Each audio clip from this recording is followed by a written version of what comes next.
Voting is at the core of our democracy. The issues we're passionate about might be different, but they all have a direct impact on the outcome of this election. Joining me live in Studio A to talk about the issues driving people to the polls, Dr. Melanye Price from Prairie View A&M University. Good morning. Thank you so much for your time this morning. Good morning to you. Thank you for having me. All morning we've been talking about Election Day, getting out, letting your voice be heard. What are the issues you're seeing that are driving voters to the polls more so this time around versus in previous elections?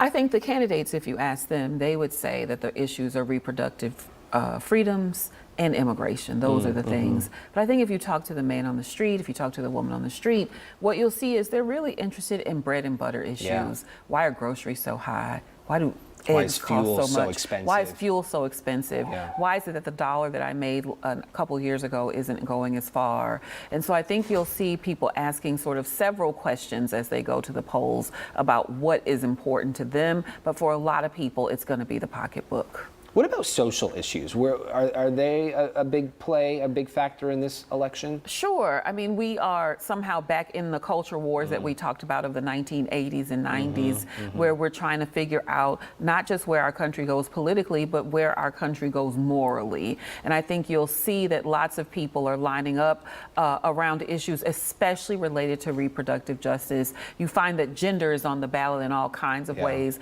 not just whether or not you're willing to vote for a woman to be president, but what you think a woman should be able to do with her body. You've seen lots of couples testifying on commercials about what that means to them. But also you see things around immigration and what the future of our country will look like in terms of demographics. So there are lots of social issues that are really of concern. We're checking many boxes here.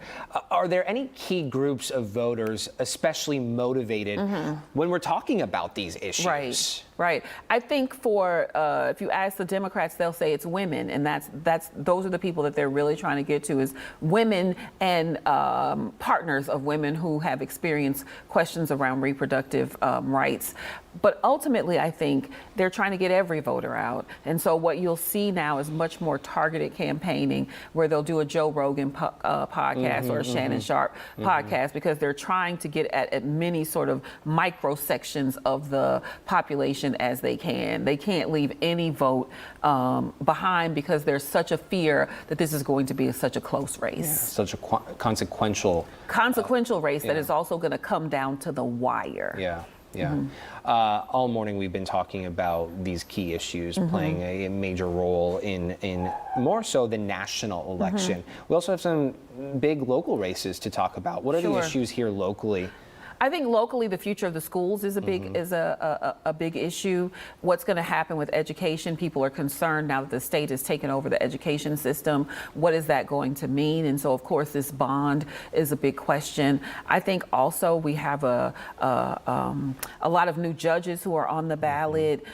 But I think in the state, the thing that people are looking at also, which is sort of a local election because Ted Cruz lives here, is whether or not Ted Cruz will live to see another day politically as well, right? And so we're trying to figure out sort of what change means at every single level, not just nationally, but also in terms of who will be the next senator. But also we're trying to see who will take over Sheila Jackson Lee's seat now that she has passed. We're trying to figure out all of these things in one monumental election, and that's why our ballot is so long, right? Because there's so many questions that we have to answer. During the last conversation, I was speaking with Dr. Braley, and we were talking about the influence, specifically that of women and minority voters and the roles they'll play in this election. Do you, with that, see any sort of shift in traditional voting patterns because of where we are today and what's at stake in this election? I think by far people are asking questions probably the most about Latinos. They see them as probably the most unpredictable population, in that they Mexican Americans we have always assumed to be a Democratic stronghold, but we know that Trump made great inroads into the Mexican American community, particularly in South Texas in 2020. And the question is, after everything that has been said about immigrants, will they continue to stick with Trump because they support him on other issues?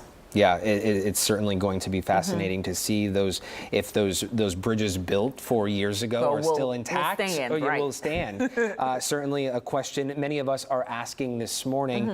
Just summing this conversation up, the big picture here, a lot's at stake. We talked about this being the consequential election of our lifetime. Right. Sum this conversation up by where we're at today, heading into the polls. Thoughts on what tomorrow will bring? I think no matter who wins tomorrow, we will still be a divided America that will need to figure out going forward how we're going to heal, how we're going to find some kind of common ground. Will we be able to accept a common truth? How will we will restore at least some level of basic trust in the functioning of government? No matter who wins tomorrow, we will still be asking those questions, and we will still need people who will step up to sort of help us answer those questions. Yeah. Still bridging that divide. Right. Dr. Price, thank you so much for coming in this morning. We do appreciate it.